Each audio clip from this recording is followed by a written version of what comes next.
That's synced. Wait, no, I still haven't learned how to pronounce it. Let me get it out. Oh, that's what she said. By the way, hi, my name is Nogablaba. That's the best one yet. You might know me from videos I make about Skam, and now I make videos about other remakes. An improvement, some would say. How to say pressure in German? Yeah, that's what it's. Der Druck. Druck. Der Druck. Der Druck. I had the worst migraine yesterday. You don't care about this. It's fine. But I had the worst migraine yesterday. And I was wondering why the fuck, like, I couldn't do anything. I couldn't even sit up. I couldn't even take a nap. I was trying to like nap the pain away. Every time I step into the heat, my headache comes back. So I'm pretty sure it's because of the heat. It's so bad. Why can't I just have a nosebleed like a normal human being? Anyway, so we're watching Druck today. So the title of the episode is Full the Most Important... Wait, what? No, that's not this full episode. The most important thing in my life. One of the episodes that kind of gives me anxiety is episode 6, because usually if we're following the Skamog timeline, which so far these remakes have done, it is the episode where... I was about to say Luca. I'm still stuck on Skam France. I'm trying to hide it.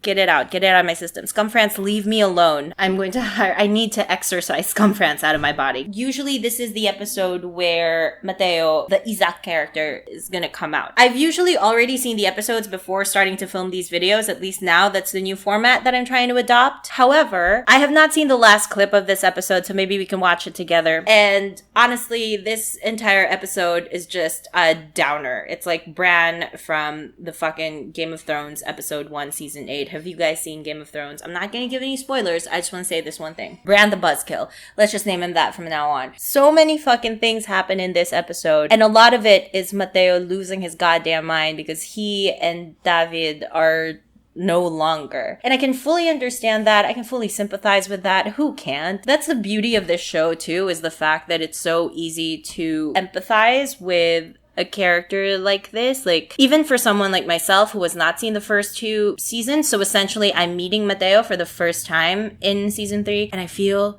so shitty for him. He's so left in the dark and he doesn't really understand what the hell is going on. I guess us as viewers, we can sort of make educated guesses as to why the fuck David is being the way that he is. Mateo, on the other hand, is not as lucky. Okay. Fuck me, it's hot. This meal was in the chiller for months, right? I take it out, 2 seconds, cold, completely gone. Now it's just lukewarm and sad, like Mateo. I've read a bunch of theories in my past video regarding what the motives are for David and why he acts the way that he does. And I do subscribe to one of them. I think one of them makes sense, and that is the fact that it's because David has quite possibly been kicked out of his home when he came out, or whatever it is that happened with his family that kind of forced him out of his house, and that's why he's living in like a really shitty apartment. I mean, that would make a lot of sense. It would make a lot of sense as to why his current home life is really shit. It would make sense as to why he's pushing Mateo away because he doesn't think he's good enough. There's also the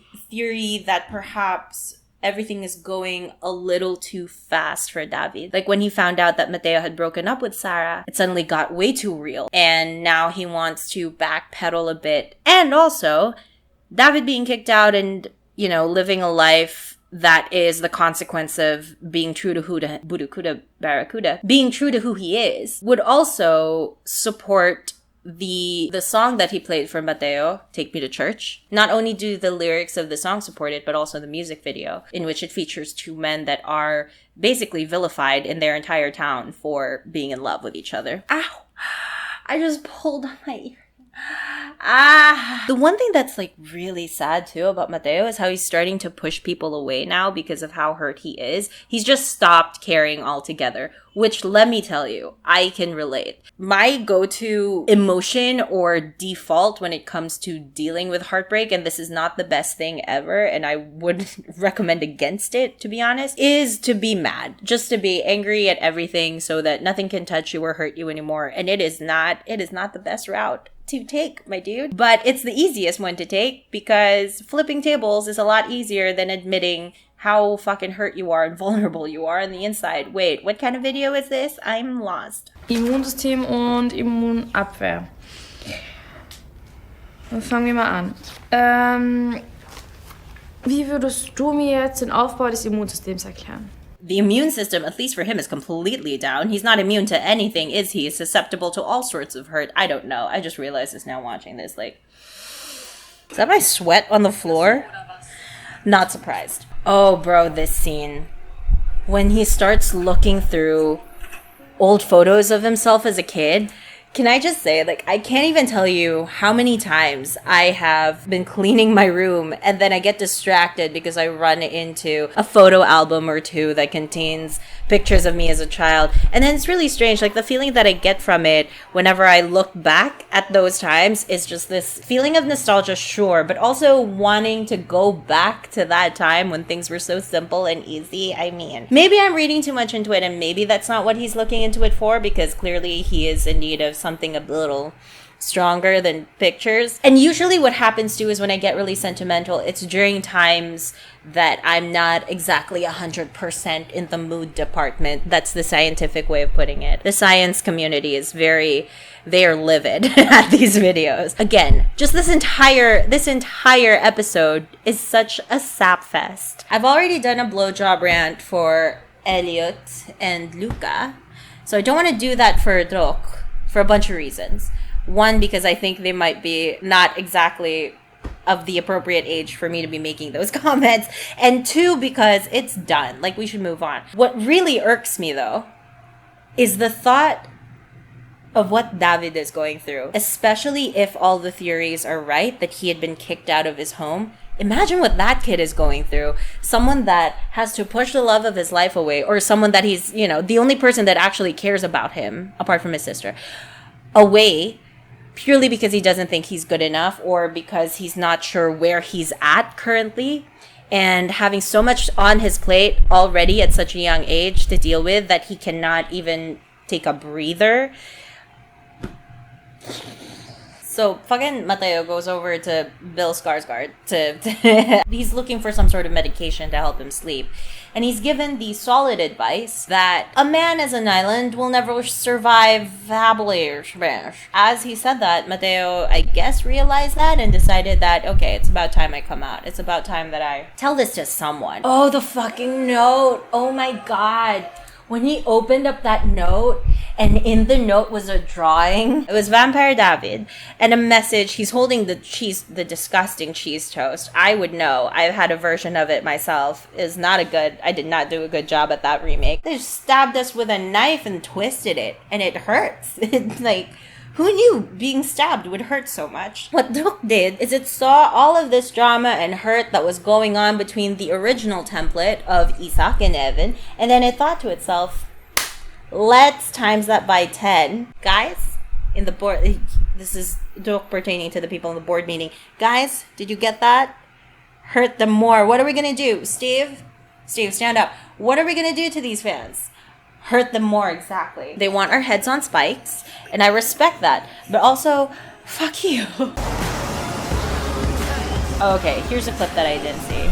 Oh, there he is. Hi. Ja, alles klar? Ist klar? Bock auf ein Dürüm? What's a durum? Is that like a shawarma? Yum. Can I have one? Du hast ja vielleicht schon ein bisschen mitbekommen, dass ich so gemerkt habe, dass ich aus dem Kiffersumpf raus musste. The stoner hole. That's cool. I mean, I would say that the stoner hole is more of like a stoner basement, like a chill basement, like in that 70s show. But if it's starting to look like a hole, then yeah, it's probably time you get out of it. Oh, putaha. Ich wollte dir was sagen. I think it's gonna be good. I think it's gonna be okay. Ich war ja in letzter Zeit ein bisschen abgefuckt. Es war nicht wegen Sarah oder so, sondern wegen jemand anderen, den ich richtig mag. Das ist ja wirklich richtig mag. Bin aber jetzt nicht ich, oder? Not anymore. You would be so lucky. Ist es der Typ aus dem Sport-LK? Der mit der Mütze? David. Ja, der sieht echt gut aus. Ja? Das ist richtig schön und perfekt. Und auf einmal bin ich verwirrt und weiß nicht mehr, was ich machen soll. Das war richtig schön. So einfach. Oh! Oh. Das kriegen wir schon hin, Alter. Das kriegen wir schon. Klar? Yeah, that went really well. Yeah, the one thing that I'd completely forgotten about episode 6 is that it usually, Skam, take note, has a happy ending. Doesn't drag it out for days. Scum friends. I'm gonna let it go. I'm letting it go, Jan. I've let it go. I'm completely fine. I am, though, very, very excited to see where we go from here, because I feel like this is a jumping off point for Druck into something that will veer away from the original. I think that maybe this might be the last thing about the original that we take. I think moving forward, we're gonna see a lot of different stuff now come out of the show, and I am psyched. That's it, and I hope you enjoy that, and I will see you in the next one tomorrow, maybe. Ha! Love outros. They're so exciting. Best part of the video.